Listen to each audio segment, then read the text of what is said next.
One of the fascinating things about the paranormal community is everyone has a story. Everyone has either experienced or knows someone who claims to have experienced something spooky. Stories dying to be told. Stories beyond explanation.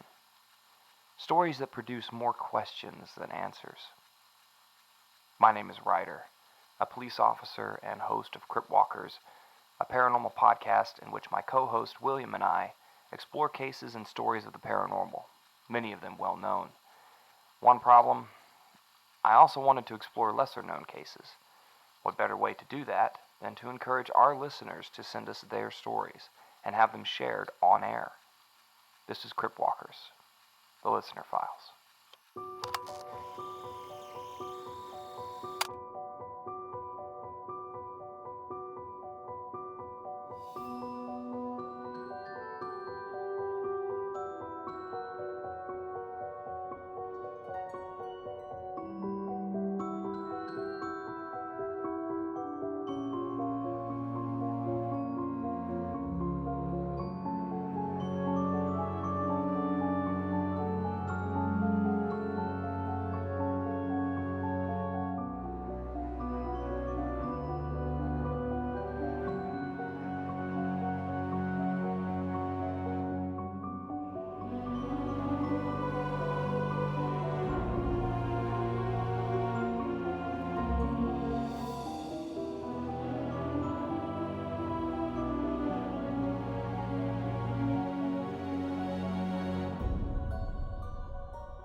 Hello and welcome to Crypt Walkers, the Listener Files. If this is your first time tuning in, thank you for joining us.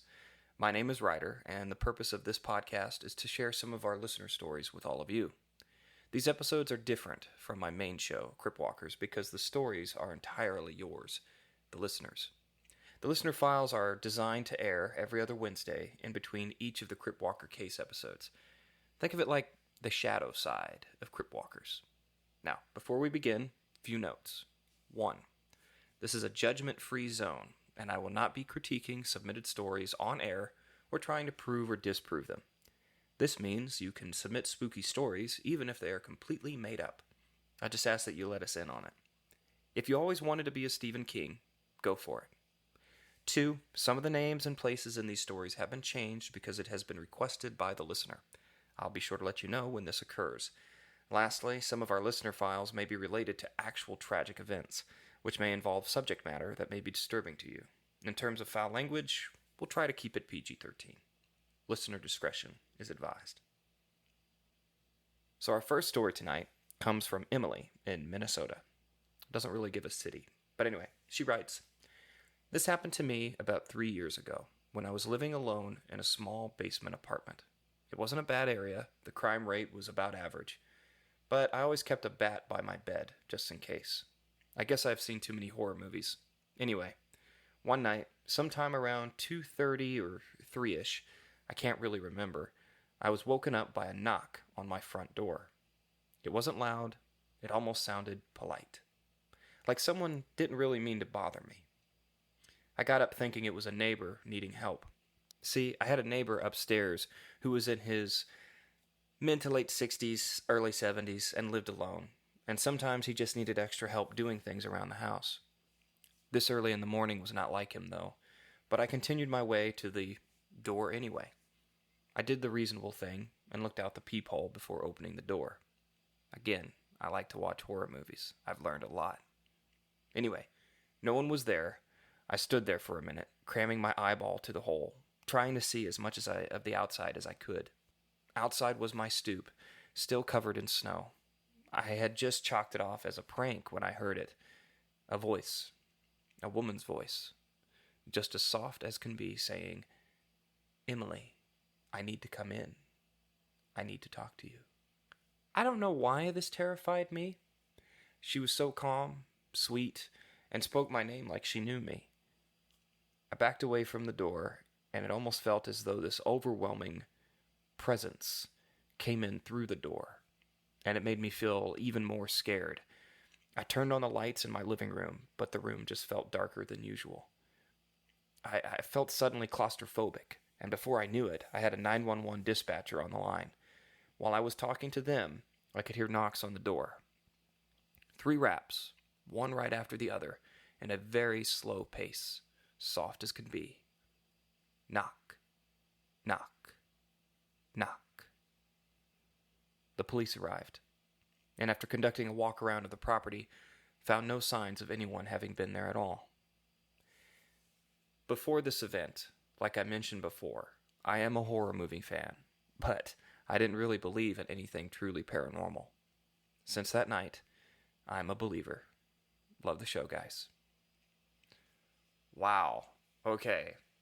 Emily, no. That's like, see, what you just described to me is like, especially the 3 knocks, I don't know. It just comes across kind of demonic, and I'm very happy that you did not open that door.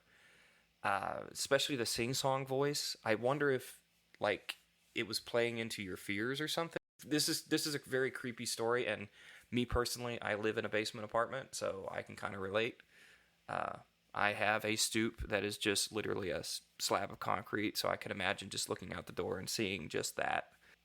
That was a very good story, and thank you so much for sharing it with us. Okay, so moving right along. Next one is from Tasha. Now, she's from Stone Mountain, Georgia, and she writes, when I was 12, so late 1980s, my family moved into a rental house that was kind of run down, but was close enough to where my daddy worked in Atlanta. The house had a long, narrow hallway leading to the bedrooms, and for whatever reason, I always hated walking down the hallway at night. During the day, I was fine, but at night, it was a whole different story. I'd always feel this weird pressure behind me. I guess you can call it that. Like someone who was right there, right behind me, the whole time. It got so bad that I would actually run from the bathroom to my room as a little kid. I would purposely leave the light on in the bathroom and my bedroom to try and spill as much light into the hallway as possible. My daddy would get mad at me when he would find the bathroom light on in the morning. I'd always get the "you're wasting electricity" speech. One night, I was up late reading, and I had my door cracked open to get some light from the hall. At around 1 a.m.-ish, I saw someone's shadow walk past the door. Though I had only glanced at it at the corner of my eye, it looked like a tall man's silhouette, and I knew it wasn't my daddy because he worked overnight shifts, and my mama was asleep in the other room. I got up, peeked into the hallway, and again, no one was there. A few nights later, I must admit, I was waiting for it to happen again, and it did. This time, I left the door closed, but I could hear footsteps, soft, steady, like someone pacing the hallway. I asked my mama about it the next morning. This was the first time I had ever brought it up to one of my parents. She got a weird look on her face, and then she told me that she had experienced it too. She told my daddy, but he didn't believe us, laughing it off. My mama spoke with some of the neighbors, and they said that the previous tenants had a huge fight with the landlord about breaking their lease. They left because their son kept seeing a man in the hallway watching the bedrooms. Suddenly, 6 months or so later, we moved. I believed it to be because my daddy had finally had an experience and just didn't want to tell us anything. He had a sense of relief when we moved out. He passed away last year, and he never told us anything about it. Love the podcast, guys. God bless. Wow, Tasha. First of all, I'm sorry to hear that about your dad. But like, okay, I grew up for a period of time. I lived in a town in Maine, and I lived in this really, really old house. And my bedroom was basically a stone's throw away from the bathroom. It really wasn't like I had to go down too long of a hallway. But I don't know. At night, for some reason, the house just had a vibe. So I can kind of relate. But no, it seems like you actually encountered maybe a shadow figure or something else a little paranormal in that house. I wonder if there was any other, the investigator in me is like, okay, so what's the history of the place? But obviously, I only have what you gave me. So it'd be interesting to kind of figure out what the history of the house is and see if any others had paranormal experiences. Clearly, the previous tenants did. So, anyway, well, thank you so much for sharing that with us, Tasha. And like I said, we try to keep these episodes kind of short, so we'll go ahead and move on to the last one. This one was sent to us by Marcus, who lives in the Windy City, Chicago. He writes, "When I was in college, I lived in an old building in the city. 4 floors, thin walls, noisy neighbors. You know, Chicago. Anyway, the apartment below mine had been empty for months. You could tell by the mailbox overflowing with flyers and no lights ever being on. One night, I was falling asleep when I heard music coming in from downstairs. Not modern music, like jazz, but scratchy, almost like it was being played on a really old record player. I figured, oh great, what a joy, somebody moved in, adding to the general noise of the neighborhood. Anyway, I wasn't really excited about having another neighbor below. But I was raised with manners, and so I decided to go downstairs and welcome them to the neighborhood. The unit appeared still empty. No lights, and from what I could tell by looking through the windows, no furniture either. So I came back the next day. Same thing. Still empty. I'd keep checking because every night I'd keep hearing that crappy music, and sometimes I'd hear pacing footsteps in the apartment below.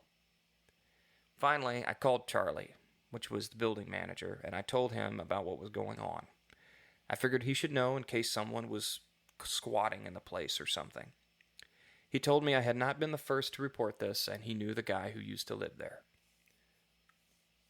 The gentleman was a World War II veteran who lived alone and loved to listen to jazz every night. According to Charlie, he died in the unit, and when they found him, the record was skipping, which to me, that is creepy as hell. Anyway, that's my story. I'm not much for telling ghost stories by the campfire, but it's easy when it's true. Love the Resurrection Mary case, guys. If you're ever in Chicago, let's go on a ghost hunt. Wow, Marcus, that is an interesting story. I mean, I've heard stories of, music playing, in houses, especially some people talk about the stone tape theory. That would literally be, I guess, a perfect example of it. Obviously, like most of these cases tonight, man, I wish I was there. I wish I could just go ahead and, do a little paranormal investigating and learn a little bit more. But in this case, I mean, yeah, you probably had either it was a stone tape situation where it's just a residual, because you keep hearing it at the same time every night, or it was actually the gentleman still there playing his music, being a noisy neighbor. I don't know why, but from your story, like the way you describe the neighborhood, I kind of like get this vibe of like the show Shameless. I don't know if you've ever seen it, but it's guys, just look it up. You'll see what Chicago, like that's what I imagine your neighborhood was like. So, okay, guys, well, that's about it for tonight. If you guys got a story like this, something strange, unexplained, or just plain creepy, send it in. Feel free. Open the crypt. You're not alone. Follow and message us on TikTok or Instagram, both with the username @Crypt Walkers, or email us at contact@cryptwalkers.net. You can send us your stories, case suggestions, or simply just give us feedback. Let us know how we're doing, what we need to improve. Our link tree will be in the show notes, as well as more detailed instructions on what to include in your email when you submit stories. I also invite you to join me and William in exploring our cases in the main Crypt Walkers episodes. The trailer for the next one will be at the end of this episode, so stick around. If you liked what you hear, please click that follow button and give us a 5-star review wherever you listen to podcasts. This will help us grow and be available to more people. Thank you so much for supporting us, and know that without you, this would not be possible. Until next time, guys, this is Ryder, signing off. Next time on Crypt Walkers.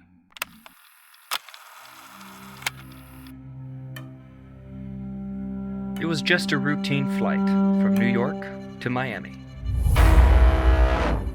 On board the most advanced aircraft of its time.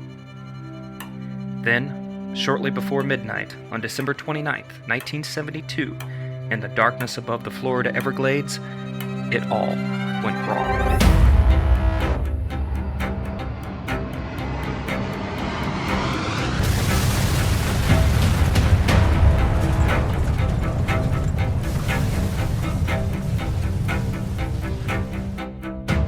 Join us as we explore the paranormal aftershocks created by the ghosts of Flight 401. The crash was only the beginning.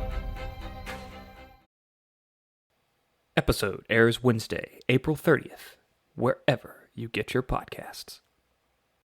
Are you ready to walk amongst the crypts with us? Subscribe now on your favorite podcast platform and never miss an episode. Don't forget to leave a review and share your own paranormal stories with us.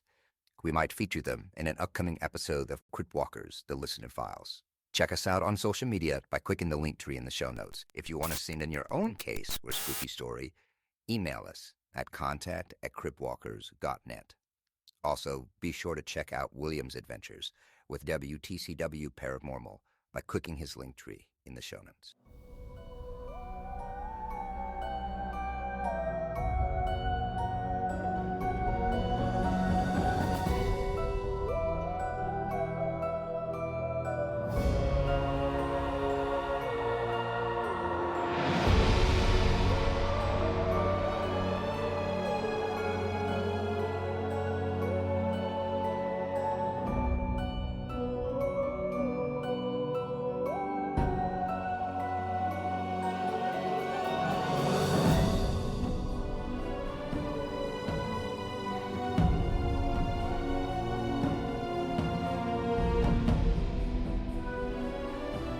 This podcast is a Miko Line Media production.